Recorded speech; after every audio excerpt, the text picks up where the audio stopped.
우리는 7월 첫째 주일을 맥주 감사 주일로 지키며 맥주 감사 주일이 성령 강림절과 밀접한 관계가 있음을 살펴보았습니다. 이런 절기들의 출발은 출애굽 때의 유월절 사건으로부터 모든 것이 시작이 되어지는데, 하나님께서는 유월절을 지킨 날로부터 7주간이 지나고 나면 보리 추수기가 될 것이니 그때에 맥추절을 지키라 라고 명령을 하셨습니다.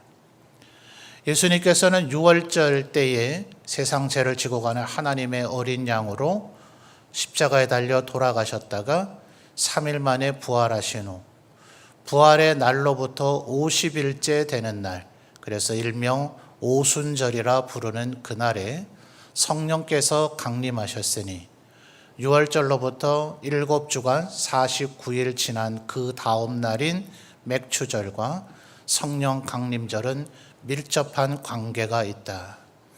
그러니 모든 예배 시간, 모든 성찬을 받을 때마다 성령 충만함을 간구하며 예배하고 성찬을 받아야 되겠지만, 특별히 맥추감사 주일에는 7월부터 12월까지의 이 하반기의 삶을 하나님의 성령님을 의지하고 성령 충만하여 살아가기를 다짐하며 간구하며 그렇게 성찬을 받아야 될 것임을 마음에 새겨 보았습니다. 그리고 이제 도대체 그렇다면 성령 충만을 받아야 되는 이유는 뭐고, 또 성령 충만함이 무엇을 말하는 것인가에 대해서 우리는 7월 둘째 주에 로마서 8장을 중심으로 바울 사도는 복음을 생명의 성령의 법이라고 표현을 했죠.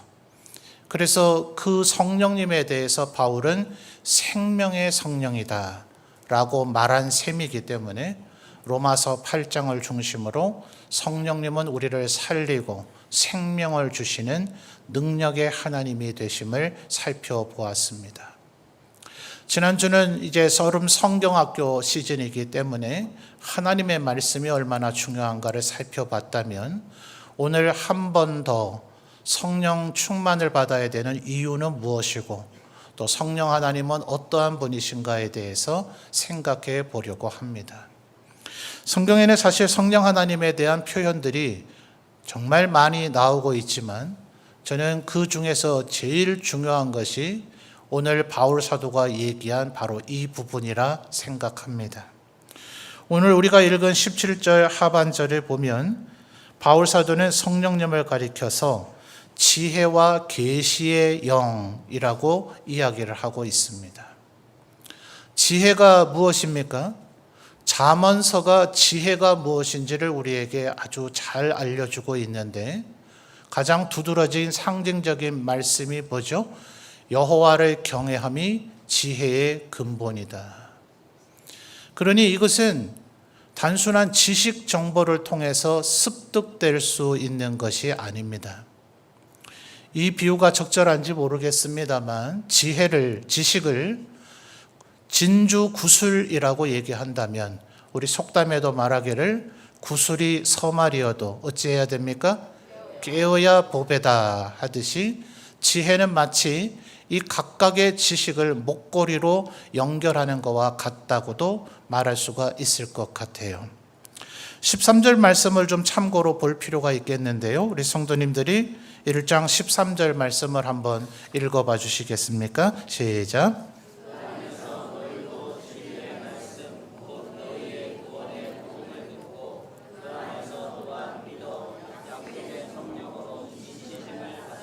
아멘. 자, 우리가 읽고 있는 이 말씀이 에베소서 아닙니까? 그래서 바울 사도는 13절에서 에베소인들의 현재 상태가 어떤지, 또 그동안 어떤 일을 겪었었는지를 표현해 주고 있는데, 13절을 보시면 그 안에서 너희도 진리의 말씀, 곧 너희의 구원의 복음을 뭐 했습니까? 듣고, 그 안에서 또한 뭐 했죠? 믿어 약속의 성령으로 뭘 받았습니까? 인치심을 받았다 말이죠. 이미 과거 얘기입니다. 시제 자체가 과거로 되어 있잖아요. 사도행전을 참고로 생각을 해본다면 에베소라고 하는 도시는 바울 사도의 선교 여행 중 단일 도시로서는 가장 오래 체류한 곳입니다. 고린도도 18개월이라 꽤 오래 머물긴 했으나 고린도에서도 안식일 혹은 주의 날, 교회의 초창기는 유대인들의 회당에 가서 복음을 전해야 되기 때문에 유대인들은 아직 안식일을 지키고 있으므로 사도들이 안식일에 회당에 가서 말씀을 전하는 표현들이 나타나다가 성경의 후기에 가면 예수의 부활하신 날을 기념하는 오늘 우리가 예배드리는 주일에 복음을 전하고 예배하는 설교하고 강론하는 얘기들이 나타나게 됩니다. 뭐 어찌하든지 안식일이든 주일이든 간에 고린도의 18개월이라 하더라도 대부분의 도시들은 그저 일주일에 한 번이었을 겁니다. 그런데 에베소는 얼마나 하나님의 말씀을 듣고자 하는 열망이 강렬했는지 그들 가운데서 지도자로 세울 만한 한 12명을 따로 세워서 두란노 서원을 만들고 그곳에서 2년 동안 매일같이 하나님의 말씀을 가르쳤다 했습니다. 일주일에 한 번씩 하면 1년 해봐야 52일밖에 안 됩니다. 2년 해봐야 104일 정도가 되겠죠. 그런데 매일같이 만약 2년을 가르쳤다면 약 730일이 됩니다. 비교할 수 없이 에베소에 머문 기간 자체가 길 뿐만 아니라 에베소에서 가르친 말씀의 강도는 그 어떤 도시하고도 비교할 수가 없을 것 같아요. 요한계시록 2장과 3장에 나타나는 소위 7 교회들이 바로 로마의 제국 중 아시아라 불려지는 오늘날 대륙의 아시아와 구별하기 위해서 신학자들은 흔히 소아시아라고 부르죠. 그 아시아도의 으뜸 도시, 주도가 바로 에베소이기 때문에 복음의 가장 핵심 거점이 되므로 아마 바울 사도는 에베소에 그토록 많은 심혈을 기울였던 것 같아요. 자, 그러니 얼마나 말씀을 많이 배웠겠습니까? 계시록 2장에서도 말씀드렸듯이 에베소인들을 성령님께서 칭찬하시기를 너희는 거짓 사도도 분별해냈다.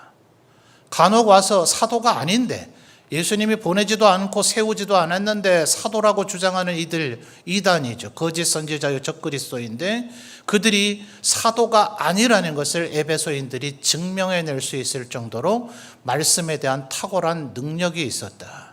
물론 안타까운 것은 그러다 보니 그들의 첫사랑이 식어져서 사랑 없는 자가 됨을 책망받기는 했지만 말입니다. 그러니 그럴 정도로 에베소인들에게는 하나님의 말씀에 대한 뭐가 있다는 겁니까? 지식이 있었더라 하는 거예요.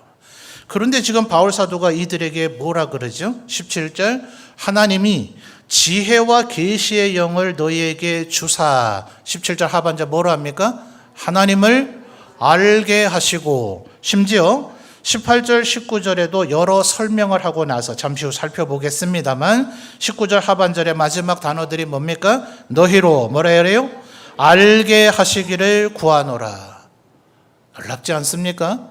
지금 제가 좀 장황하다 싶을 정도로 에베소인들이 얼마나 말씀을 많이 배우고 말씀의 지식이 충만한 자들이 되었는지를 설명했는데 바울 사도는 그들에게 지혜와 계시의 영을 하나님께서 너희에게 주셔서 하나님을 알게 하기를 원한다. 이것은 아마도 바울 사도 자신의 경험과도 관련이 있을 겁니다. 바울 사도는 가마리엘이라고 하는 위대한 랍비의 수제자라 불려졌던 사람입니다. 오늘날로 비유한다면 서울대학교 교수이고 앞으로 서울대 총장으로 유력한 사람이고 장차 교육부 장관에 역임될 것이 너무나 분명하게 평가되던 사람이 바울 사도였다 하는 거예요. 얼마나 하나님의 말씀을 많이 알았겠습니까?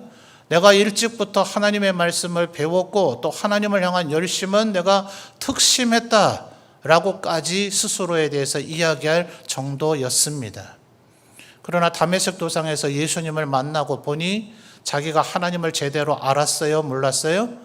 몰랐더라 하는 겁니다. 이게 지식과 지혜의 차이점입니다. 지금도 우리 어제와 오늘에 걸쳐서 여름 성경학교를 하고 청년부는 이미 마쳤습니다만 중고등부가 또 다음 주 돌아오는 목요일부터 토요일까지 수련회를 하게 될 터인데, 일단 주일학교에서는 사실은 지식을 배우는 겁니다. 1차적으로는. 아브라함이 75세에 갈대아 우르에서 하나님의 부르심을 받아 어디로 가야 되는지도 모른 채 하나님의 말씀에 순종하여 가서 마침내 가나안 땅에 도착을 했더라. 이게 믿음이다. 75세에 부르심을 받았지만 자식이 하나도 없었는데 100세에 돼서야 겨우 이삭을 얻었는데, 그때까지 아브라함이 중간에 우여곡절들이 있긴 하나 끝내 인내하고 견뎌서 약속의 선물인 이삭을 받았더라. 이게 믿음이다. 이걸 일단 배워야 믿음이 뭔지에 대한 개념이 우리의 마음속에 생기겠죠. 이건 지식입니다. 그걸 안다고 해서 우리가 믿음으로 살아갑니까? 여러분 25년 동안 여러분이 기도한 것 이루어지지 않은 채 인내하고 견디고 참으라 하면 해내시겠습니까? 우리가 성령 하나님의 인도하심을 받아 중한 기도 제목일수록 그렇습니다. 히스기야의 경우 이사야 선지자가 와서도 죽을 거다라고 얘기하시고 나서 돌아가는 이사야 선지자에게 다시 가서 네 목숨이 15년 연장됐다 즉시 응답해 주시는 경우도 있긴 합니다. 느헤미야 경우 4개월 동안이나 하나님 앞에 간절히 기도할 때에 술 맡은 관원이 되어서 예루살렘 성을 쌓고 싶다는 말을 왕에게 말할 기회를 얻게 되는 4개월의 기간이 필요하기도 합니다. 다니엘 선지자도 예언을 들었을 때 3주간 동안 21일 동안 간절히 기도하기도 했습니다. 요셉은 무려 22년 동안 견디고 인내했을 때 기도에 응답이 되는 것을 보았습니다. 이런 수많은 얘기들을 배우고 나서 하나님께서 내게 즉시 응답하시든 22년, 25년 걸리든 오직 하나님만 경외하며 믿음으로 살아가기를 배울 때, 그것이 실제 내 삶이 되어질 때 그 사람이 이제 비로소 지혜를 획득했다라고 말할 수가 있는 것일 것입니다. 우리 인간의 노력으로 됩니까? 머리가 똑똑하다고 됩니까? 계속해서 반복 학습한다고 됩니까? 안타깝게도 이 자리에도 많은 교사 선생님들이 계십니다만 우리들이 길러냈던 수많은 주일학교의 아이들이 지금은 신앙생활 안 하고 있는 이들도 얼마나 많습니까? 이 자리에서 우리와 함께 예배하다가 이제는 마치 하나님을 모르는 자인처럼 살아가는 이들도 또한 얼마나 많습니까? 여러분, 하나님께서 지혜와 계시의 영을 그에게 주지 않으시면 이것은 절대로 우리의 노력으로 얻을 수 있는 것이 아니더라. 그러니 17절에 뭐라고 얘기합니까? 아버지께서 지혜와 계시의 영을 너희에게 어떻게 해요? 주사. 이것이 지금 16절을 보면 바울 사도의 기도였다 하는 거예요. 그러니 우리가 왜 성령 충만을 위해서 기도해야 되는가? 하나님의 말씀을 우리 머리가 똑똑해서 부지런히 열심히 많이만 읽으면 그것을 알고 믿는 자리에 이룰 수 있는가? 절대 아니란 말이죠. 똑같은 에베소서 4장 13절에서도 바울 사도는 이야기하기를 예수 그리스도를 믿고 아는 일이 하나가 되어 온전한 사람을 이루어 그리스도의 장성한 분량이 충만한 데까지 이르러야 되는 것은 오직 성령 하나님의 기름 부으심이 아니고서는 이룰 수가 없는 것이다 하는 것이에요. 계시의 영이라는 의미도 그렇지 않습니까? 왜 계시라고 얘기합니까? 하나님은 우리가 불러내서 배울 수 있는 분이 아닙니다. 하나님 만나주세요 라고 강차 부린다고 될 일이 아닙니다. 엘리야 선지자가 바알과 아세라 850명과 대결을 벌였듯이 그들이 종일토록 바알과 아세라를 찾았지만 그 신은 없음으로 오지 않았습니다. 예배하는 우리도 마찬가지입니다. 우리가 예배하면 무조건 예배가 되는 것이 아닙니다. 지금 이 시간 우리가 예배하기 위하여 이 자리에 모여 전심으로 예배하고 있으나 하나님께서 이 자리에 임재하셔서 우리의 예배를 받아주시면 그 자체가 은혜인 겁니다. 하나님께서 스스로를 우리에게 드러내 보여주실 때에야만 그때에 비로소 우리가 하나님의 임재를 누리며 체험할 수 있고 하나님 앞에 우리의 기도가 상달되고 응답받을 수 있으므로 하나님께서 스스로를 우리에게 드러내 보여주시는 것, 그것을 계시라고 한다. 그러니 바울 사도는 이 하나님의 은혜를 받고 누리는 것은 절대로 내 능력, 내 의지, 내 노력으로 되는 것이 아니니 하나님께서 지혜와 계시의 영을 우리에게 주시기를, 이미 2년 넘도록 계속해서 그 어떤 지역보다 하나님의 말씀을 가장 많이 배웠던 에베소인들에게 너희에게 지혜와 계시의 영을 주시기를 나는 기도하고 있다라고 이야기하고 있는 것입니다. 도대체 그 지혜와 계시의 영이 주어지면 우리에게 어떤 일이 벌어지는가? 18절 뭐라고 얘기합니까? 너희 마음의 눈을 밝히사. 위대한 스승 칼빈은 이것을 가리켜서 그의 저서 기독교 강요에서 말하기를 성령 하나님의 조명하심이라 이렇게 해설을 했습니다. 여러분, 밤에 운전을 하게 될 때 우리 지역이 그렇잖아요. 대도시가 아니다 보니 밤이 되면, 특히나 농경지 있는 지역을 다니다 보면 정말 온 천지가 암흑입니다. 그때 만약 자동차 앞에 전조등이 없다면 운전하실 수가 있겠습니까? 어디가 길인지 어디가 농로인지 골짜기인지 도무지 구별이 되지 않을 거예요. 성령님께서 우리에게 조명으로 우리의 마음 눈을 밝혀주실 때 우리가 우리가 걸어가야 될 좁은 길인지를 깨달아 알게 해주신다 하는 것이죠. 우리 교단의 성경 다음으로 신앙의 표준 문서라 하는 웨스트민스터 신앙 고백서, 아무리 강조해도 지나치지 않아요. 33장 가운데 제1장 성경에 대해서 뭐라 얘기합니까? 이 성경은 우리가 살아가는 데 필요한 모든 지침을 우리에게 제공해 주고 그것을 유추하게 만든다. 성경에 모든 것이 나와 있지 않아요. 우리가 오늘날 마약을 해도 되냐 안 되나, 담배를 피워도 되나 안 되나, 이런 것까지 성경에 기록되어 있지는 않아요. 그러나 성경을 읽으면 우리가 어떻게 살아야 할지를 추론하게 된다는 것인데, 그 또한 우리의 머리로 되는 것이 아니라 18절 상반절에 뭐라 했다고요? 너희 마음의 눈을 밝히사 하는 겁니다. 세 가지를 하나님께서 우리 성령님을 통해서 우리에게 주시는데, 18절 우리 성도님들이 다시 한번 읽어보실까요? 18절입니다. 읽어주세요. 시작.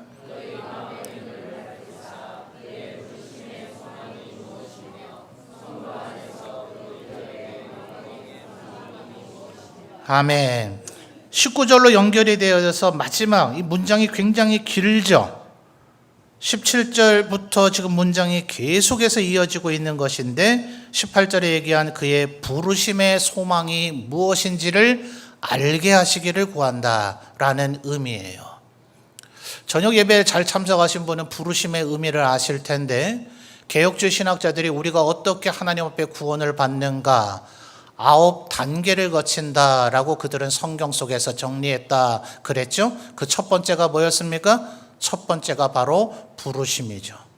그러니 이 부르심의 소망이 무엇이냐 하는 것은 도대체 우리의 구원을 위해서 하나님께서 우리를 구원하셔서 얻고자 하시는 최종 목적점이 뭔가, 뭘 하시고자 우리를 구원하셨는가, 이런 거예요.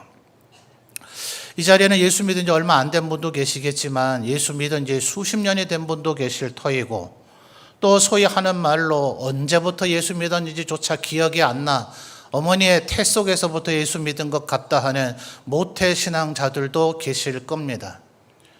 또 이 자리에는 하나님의 기름 부으심을 받은 중한 직분을 받은 이들도 계십니다. 그런데 지금 우리의 모습을 한번 보십시오. 우리는 왜 여전히 지금도 범죄합니까? 우리는 왜 지금도 여전히 때로 낙심합니까? 우리는 왜 지금도 또 여전히 근심, 걱정, 염려에 우리의 마음이 요동치고 허둥대곤 합니까? 그러니 아마도 이런 일이 자꾸 반복되다 보면 이게 예수 믿는 것의 수준인가? 예수 믿는 것의 결국과 전부가 이런 것인가 하는 회의적인 질문이 우리에게 들 수 있지 않느냐 하는 거예요. 그래서 지금 바울 사도가 뭐라 합니까? 하나님께서 지혜와 계시의 영을 너희에게 주셔서 하나님의 부르심의 소망이 뭔지를 알게 해주시면 좋겠다. 하나님이 겨우 지금 우리 이 모양 이 꼴로 만드시고자 구원하시는 것이 아니다 하는 거예요. 이 고민과 갈등은 바울 사도도 겪었던 바가 아닙니까? 로마서에서 그가 뭐라 하죠? 내 안에서는 언제나 두 개의 법이 싸운다. 하나님의 법을 따르라, 그것에 순종하라 하는 이가 있는가 하면 여전히 나를 죄악의 법으로 끌어가려고 하는 이가 있어서 늘 내 속에서 두 존재가 싸우니 오호라 나는 곤고한 사람이다 라고 스스로 탄식까지 하지 않았어요? 디모데에게 보낸 편지에 뭐라 얘기합니까? 나는 과거에 폭행자고 악행자였다라고만 얘기할 뿐만 아니라 지금 현재도 현재형으로 말하기를 나는 죄인 중에 괴수다. 하나님만 아시는, 성도들은 모르는 얼마나 내면적인 갈등과 범죄에 노출됨이 있었으면 사도께서 그렇게까지 고백을 하셨겠습니까? 그의 가장 노년의 저술이라고 평가되어지는 빌립보서에서도 뭐라고 얘기해요? 여전히 낮은 몸에 있는 나를, 우리를 하나님께서 예수 그리스도 다시 오시는 그날에 그의 영광스러운 형체로 호련히 변화시켜 주실 것이다. 그러니 여러분, 말씀을 성령의 인도하심을 따라 읽어서 우리가 꼭 기억해야 합니다. 하나님께서 우리를 부르셔서 구원하시고자 하는 그 최종 목적점이 지금 우리의 수준이 아니다. 여전히 허둥대고 여전히 범죄하고 여전히 근심 걱정하고 여전히 갈등을 일으키는 겨우 이 정도 꼴을 만드시고자 우리 대신 죽으신 것이 아니라 그날이 되면 그리스도와 함께 왕노릇할 수 있는 자로, 그리스도처럼 호련히 변화된 자로, 그리스도처럼 영광스러운 자로 입에 올리기가 너무나 두렵지 않습니까? 신성모독 아닌가?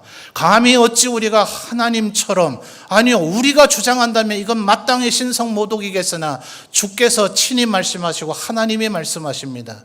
너희가 나와 같이 될 것이다. 내가 거룩하니 너희도 거룩하라. 하나님의 우리를 향한 부르심의 소망, 최종 목적이 그렇습니다. 그러니 여러분, 지금 우리가 연약하고 지금 우리가 휘청거린다고 해서 이게 전부라고 여기지 마십시오. 그러니 성경 말씀 속에서 늘 확인해야 되고 성령의 기름 부으심으로 그 성령이 우리의 마음을 역사할 때에야만 지금 내가 벼잘것없으나, 지금 내가 부족하고 형편없는 것 같으나 주님 오시는 그날 내가 호련히 영광스럽게 변화될 것이라는 믿음이 우리로 새 힘을 내서 이 좁은 길을 끝까지 걸어가게 만들어 줄 것입니다. 이어지는 18절에서 두 번째 뭐라고 얘기합니까? 부르심의 소망이 우리의 개인적인 신분의 변화에 초점이 있다면 18절 하반절에 그 기업의 영광의 풍성함이 무엇이며, 7월 둘째 주에 생명의 성령이라고 하는 부분에서 이미 우리가 로마서 8장을 가지고 살펴본 내용 속에도 있습니다만 바울 사도는 여러 곳에서 우리가 하나님의 상속자가 될 것이다. 하나님을 영접하는 자고 그의 뜻대로 부르심을 받은 자들에게는 하나님의 자녀가 되는 권세를 주셨다. 그러니 세세 무궁토록 그리스도와 함께 왕노릇하게 될 것이다. 만물이 그로부터 나오고 그로 말미암다가 그에게로 돌아가는 만물의 주권자이신 하나님께서 우리를 그것의 상속자로 삼으셨다. 여러분, 이 세상에서 돈 벌어봐야 얼마나 버시겠어요? 출세해서 지위가 높아지고 권력을 가져봐야 얼마나 가지시겠습니까? 이 세상에서 명예를 누려본들 얼마나 명예를 누리실 수 있겠어요? 그러나 그날 그 기업의 영광의 풍성함, 하나님께서 우리에게 하나님의 자녀, 그리스도와 버금가는 반열에 우리를 세우시면 하나님의 상속자가 되면 그 기업의 영광의 풍성함은 그 무엇으로도 표현할 수조차 없을 겁니다. 이걸 바라봐야죠. 지금 내가 되는 일이 안 된다, 지금 내가 어렵다, 내가 가진 것 없다. 아니, 하나님이 너의 아버지가 되셨고 너를 상속자로 삼으셨다니까요. 그러니 우리는 더 이상 마치 유럽의 거지와 왕자의 그 쌍둥이 왕자들에 대한 동화의 얘기처럼, 비록 우리가 궁 밖에서 거지처럼 자라났다 하더라도 거지인 줄 알고 살면 안 되죠. 이제 왕자라는 걸 깨달아 알았으면 오늘 비록 여전히 내가 궁 밖에서 살아야 된다 할지라도, 내가 가진 것 아무것도 없다 하더라도 내 아버지가 왕이시다, 나는 왕위를 계승할 반열에 있는 왕자다, 하나님의 자녀가 되는 권세를 주셨다는 것, 이걸 이렇게 목사가 계속 설교한다고 이게 믿어집니까? 뭐라고요? 바울사도 뭐라 했다고요? 지혜와 계시의 영을 우리에게 주사 하나님을 알게 하시기를 원하노라. 하나님께서 우리의 마음에 오셔서 성령으로 역사하실 때, 그래 내가 그런 존재지 라고 이 세상 그 무엇으로도. 그래서 바울서도 뭐라 그럽니까? 우리는 사방으로 우겨쌈을 당한다 할지라도 쌓이지 아니한다.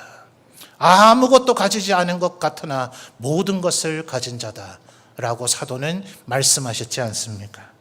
여러분 19절 한 번 더 여러분 읽어주실까요? 세 번째 마지막 한 가지가 더 나옵니다. 왜 우리는 지혜와 계시의 영을 받아 하나님을 더 깊이 알아야 되는가? 19절 읽어주십시오. 시작.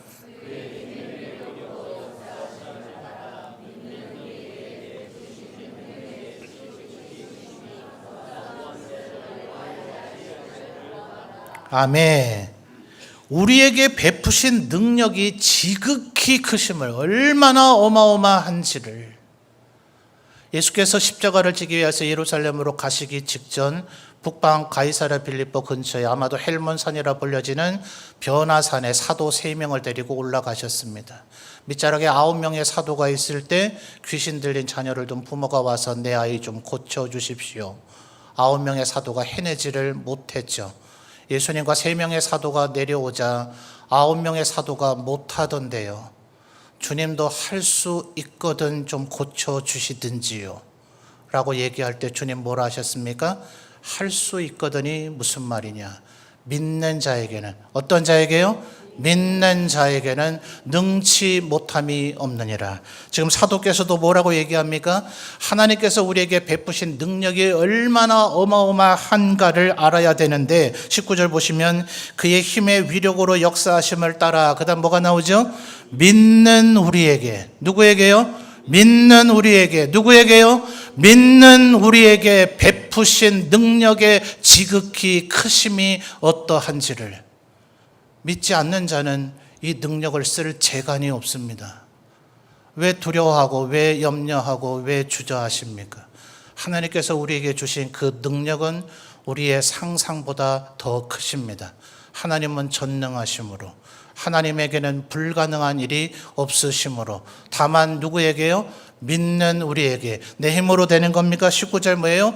그의 힘의 위력으로, 그의 힘의 위력으로 역사하심을 따라 우리는 다만 뭐요? 믿는 우리에게 하나님 어떻게 해요? 베푸신 능력이 지극히 크심이 어떠한 것을 너희가 알게 하시기를 원하노라. 이거 오늘 설교 듣는다고 알게 되는 게 아닙니다. 지혜와 계시의 영이 여러분에게 임할 때 그때 비로소 믿어지고 진정으로 알게 되고 그 능력이 여러분 속에서 발현되어질 겁니다. 그러니 사랑하는 성도 여러분, 날마다 이것을 위해서 기도해야 됩니다. 꼭 교회에 새벽에 나와서 기도하지 못한다 하더라도 30분 1시간 기도하지 못한다 하더라도 여러분이 눈을 뜨고 하루의 삶을 시작할 때에 하나님 지혜와 계시의 영을 내게 충만히 내려 주옵소서. 이 한마디 왜 못하겠어요? 한번 따라해 봅시다. 하나님 지혜와 계시의 영을 내게 충만히 내려 주옵소서. 이것이 진심과 전심으로 하나님 앞에 기도되어질 때에 야고보 사도 뭐라 얘기하셨습니까? 누구든지 부족하거든 후히 주시는 하나님께 구하라. 그가 꾸짖지 아니하시고 넘치도록 주실 것이다. 그러니 우리는 지혜와 계시의 영을 알아야 합니다. 성경의 지식에 머물러서는 안 됩니다. 성경이 진실을 우리의 믿어질 때까지 주님 앞에 내게 믿음 주옵소서, 성령으로 기름 부어줘서 주옵소서 간절히 기도해야 됩니다. 그 성령님이 우리를 역사하실 때 그 사람은 거듭난 사람이 될 것이고 그 사람은 진실로 옛사람으로 되돌아가지 않은 새 사람이 될 것이며 하나님의 사람, 성령의 사람이 될 것입니다.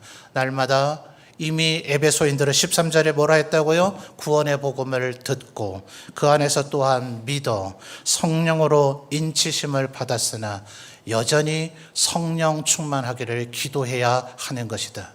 우리가 몇 년 동안 예수를 믿었던, 몇 대째 예수를 믿었던, 이미 성령 충만함을 체험을 했던 오늘 성령께서 우리에게 충만히 임해 주시기를 날마다 기도하시고 하나님을 알아가시며 그 은혜와 능력을 누리고 행하며 살아가시는 우리 모든 성도들이 되시기를 주님의 이름으로 축원합니다.